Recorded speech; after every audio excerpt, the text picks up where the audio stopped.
Jack Dorsey, the CEO of Block, just fired 4,000 people and said that AI made him do it, and his stock went up 20%. That's the world that we're living in right now, where a CEO can announce he's replacing nearly half his company with artificial intelligence, and Wall Street throws a party. We also have 500 people marching through London last week protesting AI. The fear is real, but the actual story behind these layoffs is way more interesting than the headlines. Now, this isn't just about Block. In the last few months alone, Amazon cut over 30,000 roles, citing AI-driven restructuring. Salesforce cut 4,000 support positions. Dow Chemical automated away 4,500 jobs, and Pinterest slashed 15% of its workforce. Dorsey's announcement was just the loudest version of something that's been happening all quarter. Challenger Gray and Christmas, the firm that tracks layoffs, says AI was cited in nearly 55,000 layoff announcements in 2025, 12 times more than 2 years before. The trend line here is real, but what's driving it isn't what most people think. There's a 4-layer framework called the AI Layoff Reality Stack that cuts through the noise on any layoff story. So let's break down how this works step by step. The headline layer is where most people stop. And if you stop here, you're going to be making some tough decisions. Companies are replacing workers with AI. That's it. That's all you see. Jack Dorsey says so. Amazon says so. Salesforce says so. The future is fewer humans and more machines. Now, that narrative is compelling because when the CEO of Block says, within the next year, I believe the majority of companies will reach the same conclusion, and then Wall Street bumps it up a 20% stock bump, the signal to every other CEO is crystal clear. Talk about replacing people with AI, and your stock is going to go up. Now, that's the first crack in this story. The incentive structure is telling CEOs exactly what to say, regardless of whether it's true for their business. There's a term for this that's been going around and gaining traction, and it's going to define a lot of 2026. Now, the term is called AI washing, and this doesn't come from some fringe blog. Sam Altman, the CEO of OpenAI, the guy that literally is building ChatGPT, went on stage at the India AI Impact Summit last month and said some companies are absolutely AI washing their layoffs, using AI as a scapegoat for cuts they were going to be making anyways. So when the guy that's selling the AI tells you how companies are exaggerating how much they are using his project, that should tell you something. Deutsche Bank, not sure if I'm saying that right, warned before Davos that AI redundancy washing will be a significant feature of 2026. Forrester's January report said many companies announcing AI-related layoffs do not have mature, vetted AI applications ready to fill those roles. Nearly 60% of hiring managers surveyed admitted that they played up AI's role in layoffs because it's viewed more favorably than financial constraints. 60% choosing the AI story because it sounds better than we overhired. But the most telling point is from March of 2025, which was about a year ago. Now, New York State has required companies to file layoff notices to indicate whether layoffs were caused by technological innovation or automation. It's literally just a checkbox on the form. And of the 160 companies that have filed since then, including Amazon and Goldman Sachs, 0 checked that box. Not even one. Now, these companies tell the press AI is driving their layoffs, but on legally required government documents, they won't check the box. That gap between the public narrative and the legal record tells you everything you need to know about the headline layer. What companies say publicly and what's actually driving the decisions are often two very different things. And if you're making career decisions or business decisions based on headlines alone, you're building on a very shaky foundation. Now, the financial layer is where the Block story gets really interesting. Bloomberg did a deep dive after Dorsey's announcement, and the picture wasn't exactly the triumphant AI transformation story that he was selling.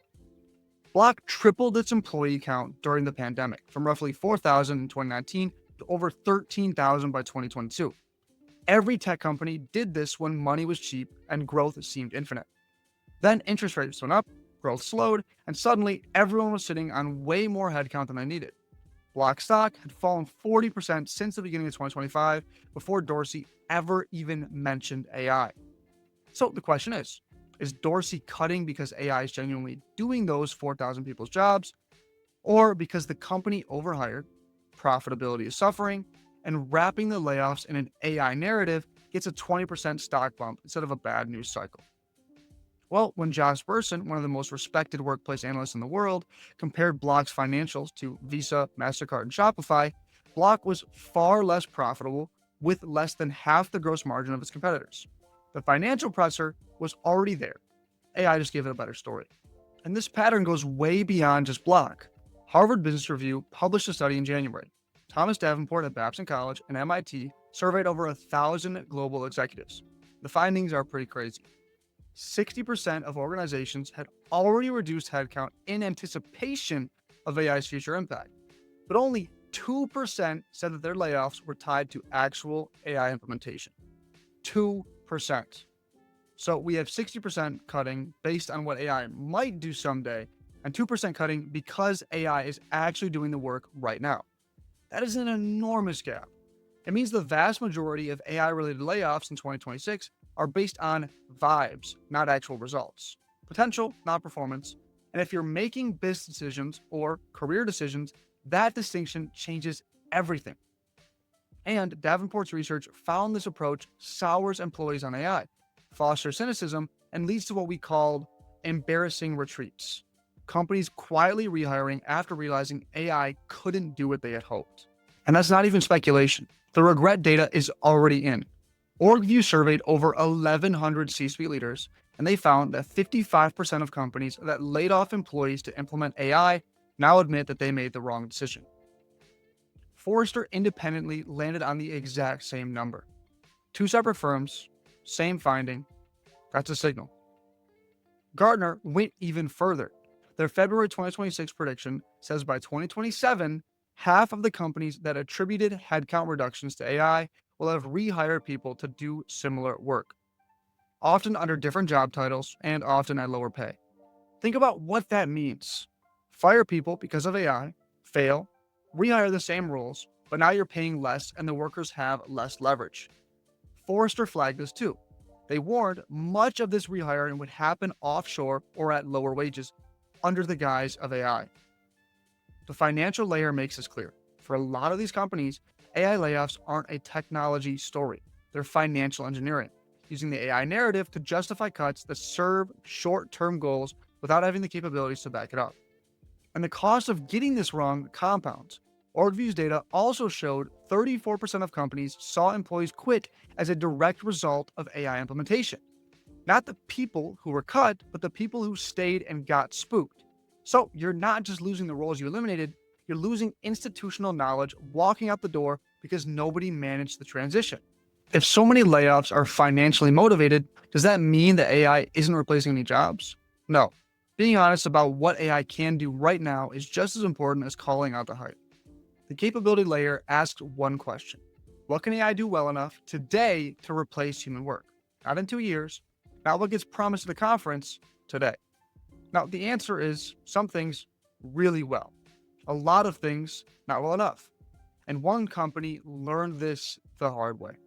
Klarna, the $22 billion buy now, pay later company, cut roughly 700 customer service positions between 2022 and 2024 and replaced them with an AI assistant built with OpenAI. At their peak, they claimed AI handled 2/3 to 3/4 of all customer interactions. The CEO was on every podcast calling it the future, except it wasn't. Customer complaints went up, satisfaction scores went down because the AI gave generic, repetitive responses. Simple questions, yeah, it could do fine. Nuanced problems, emotional situations, or anything requiring judgment, it completely fell apart, and the customers noticed. The CEO eventually admitted on Bloomberg that costs unfortunately seem to have been a too predominant evaluation factor. He said something that every business owner needs to hear. From a brand perspective and a company perspective, it's so critical that you are clear to your customer that there will always be a human if you want it. Klarna started rehiring. Not just rehiring, but redesigning their entire model. AI handles the simple stuff. Humans handle anything requiring empathy, escalation, or real judgment. And this reversal came after a successful US IPO. It wasn't financial pressure. The AI just wasn't good enough. Now, the Klarna story matters because it's the most complete case study of a major company going all in on replacing humans with AI and having to walk it back. The lesson isn't that AI doesn't work. The lesson is that AI works great for specific tasks that fails badly at others.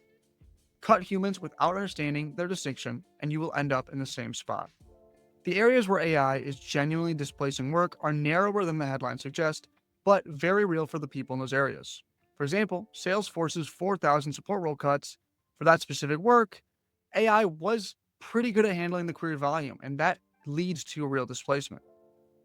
Entry-level knowledge work is getting compressed. There's a 13% drop in employment for college grads aged 22 to 25 in AI-exposed fields. If your role was to do the research, write the first draft, or compile the data, that task is increasingly going to AI.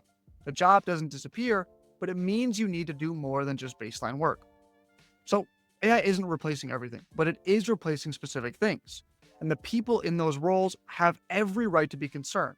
The anti-AI movement isn't irrational. It's a response to real economic pain that's concentrated in certain areas while the benefits are distributed broadly.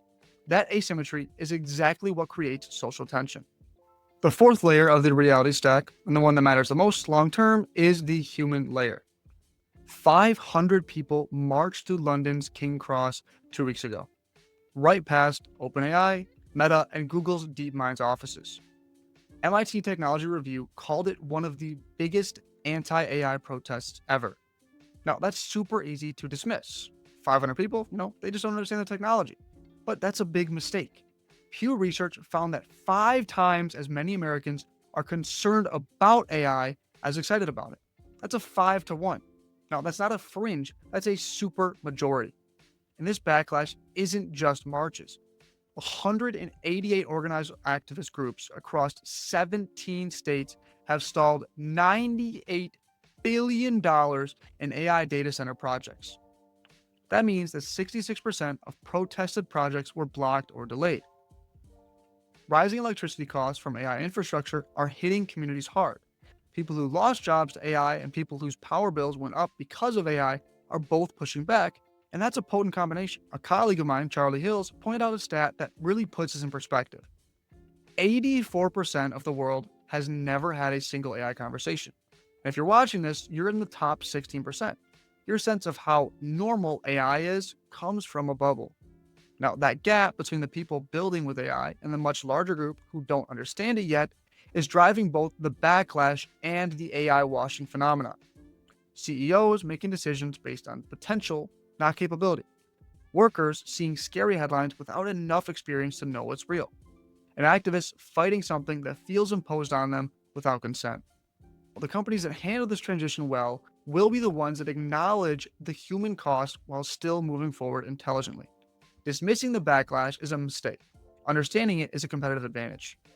When you hear about AI layoffs, there are 3 responses. Most people are still stuck on the wrong one. Response 1 is panic. Seeing the headlines, freezing up, making reactive decisions. Firing your marketing team before AI makes them useless. That's making irreversible decisions based on the headline layer, which is unreliable. You have response 2, which is denial. Oh, it's all hype. Things will go back to normal. Well, the data doesn't support it. The capability layer is real. Entry-level hiring is dropping. Certain roles are going to become automated. And lastly, we have response 3, the augmentation play. This is where the real evidence points. Josh Bersin studied over 70 companies implementing AI and found that AI is a scaling technology, not a job elimination technology. AI scales what you can do. It doesn't replace what you are. Now, the companies that are winning with AI right now aren't cutting the most people. They're redesigning how work gets done so each person does more, better, high-value work.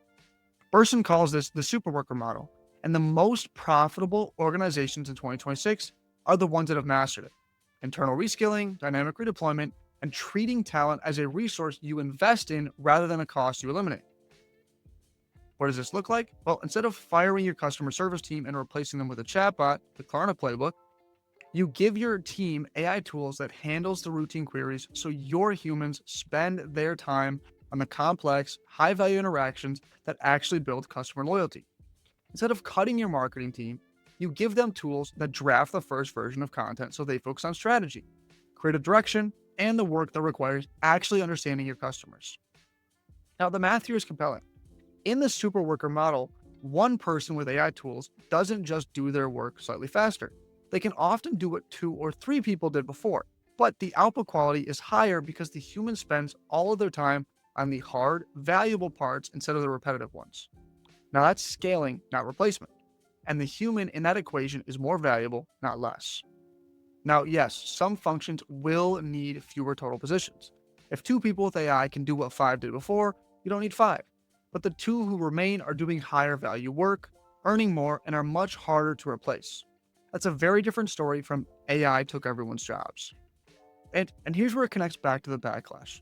The protests and the fear are coming from a place where companies are doing something wrong, doing the Klarna thing, cutting first, figuring out AI later. Now, that approach doesn't just fail financially.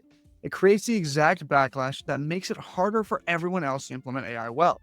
The companies that train their teams and redesign roles instead of eliminating them, they don't end up on the evening news. They just quietly get better.